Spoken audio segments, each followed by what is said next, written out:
It's one of the tiniest parts of a newborn's body, but it sparks some of the absolute biggest debates you'll find online, in parenting groups, and even between doctors. I'm talking about the lingual frenulum, that little web of tissue under the tongue. When it's too tight, you get a condition called tongue tie or ankyloglossia.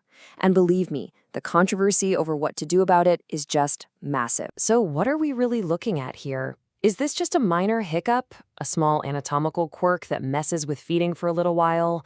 Or could this tiny piece of tissue actually be the first domino to fall, setting off a whole cascade of health problems that go way, way beyond breastfeeding? All right, let's get into it. So here's our game plan. First, we're going to define what a tongue tie actually is.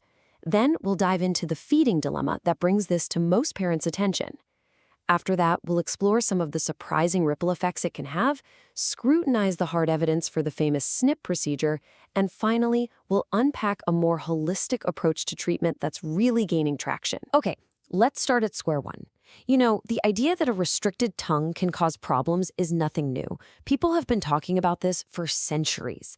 But in today's world, how do we go from a worried parent's gut feeling to an actual formal diagnosis? So, clinically speaking, ankyloglossia is when that little membrane, the frenulum, is too short, thick, or tight, basically tethering the tongue to the floor of the mouth and limiting how it can move. And it's not super rare either.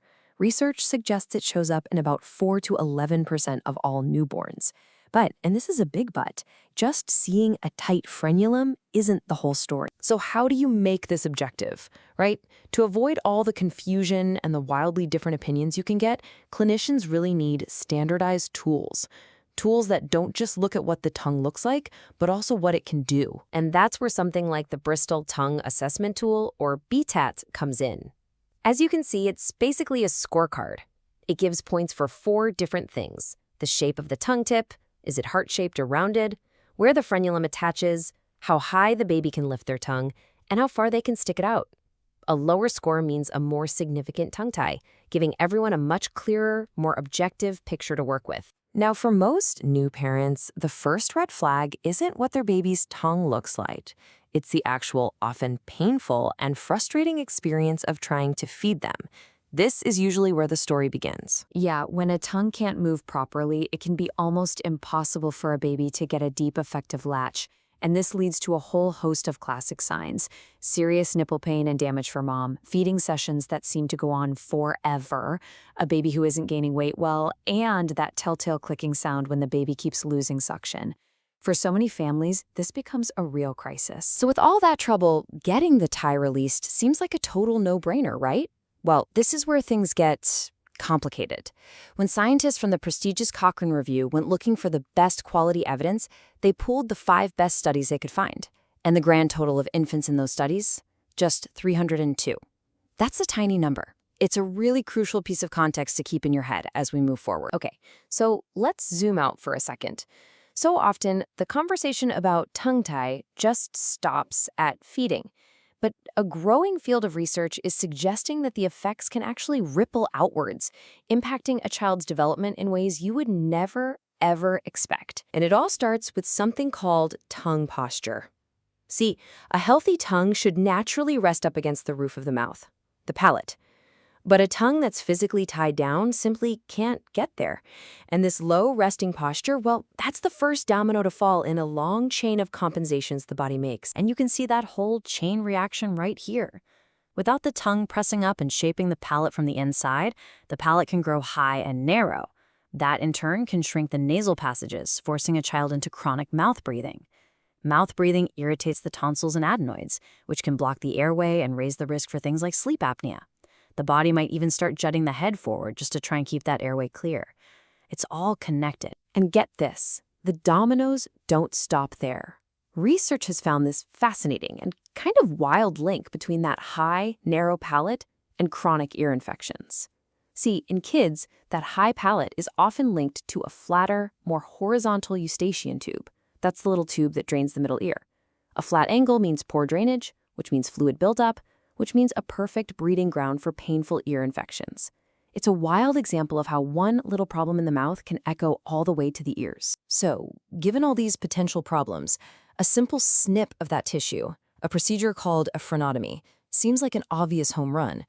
But what does the absolute highest quality science we have actually say about how well it works? And here we are, at the crucial conclusion from that 2017 Cochrane review, which is really the gold standard for medical evidence. And it's a bit of a mixed bag. The review found that the procedure did help reduce mom's nipple pain in the short run. That's great.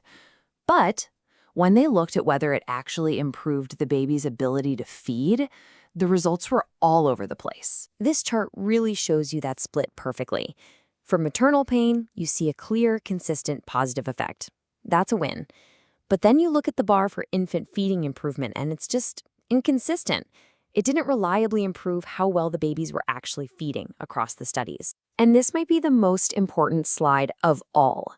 The authors of the review themselves came to this conclusion. The overall quality of the evidence we have is officially rated as low. Why? Because the studies were small and many had design flaws, like not being able to hide who got the procedure and who didn't. What this means is we just can't be very certain about the results. The true effect could actually be very different. Now, all this uncertainty in the evidence is exactly why so many forward-thinking practitioners are starting to argue that just cutting the tie isn't the whole answer. It's pushing the whole field toward a much more comprehensive, functional way of thinking. The logic here is actually pretty simple. For weeks, months, or even years, the body has been working around the problem. The muscles in the jaw, the lips, the neck, they've all developed bad habits and workarounds to help you swallow and breathe. Just snipping that one piece of tissue frees the tongue, sure, but it doesn't magically erase all of those deeply learned muscle patterns. And that thinking leads to this kind of multi-step process. It's a before, during, and after approach. It often starts with something called orofacial myofunctional therapy, or OMT, to get the muscles ready before the procedure. Then you have the surgical release itself. But crucially, that's followed by more therapy, a rehabilitation plan to help retrain the tongue and build totally new, correct habits from scratch. And experts in the field really drive this point home. They warn that without this kind of targeted therapy, all those old workarounds, the weird swallow, the posture problems, the mouth breathing, they're probably just going to stick around, even if the surgery itself was perfect. The body literally needs to be taught how to use its new freedom. So when you look at the whole picture, the surgical snip itself is really just one slice of the pie. A truly comprehensive plan brings a whole team to the table, weaving together pre- and post-op therapy, along with specialized feeding or lactation support to tackle the entire problem, both the anatomy and the function. Which brings us all the way back to our big question. The evidence and this emerging approach really suggests that looking at a tongue tie as a simple mechanical issue that needs a simple mechanical fix might be missing the forest for the trees. The new perspective frames it less as a one-and-done procedure and more as a starting pistol for a much longer journey. A journey of unlearning old habits and retraining the entire body for better function, better breathing, and ultimately better health.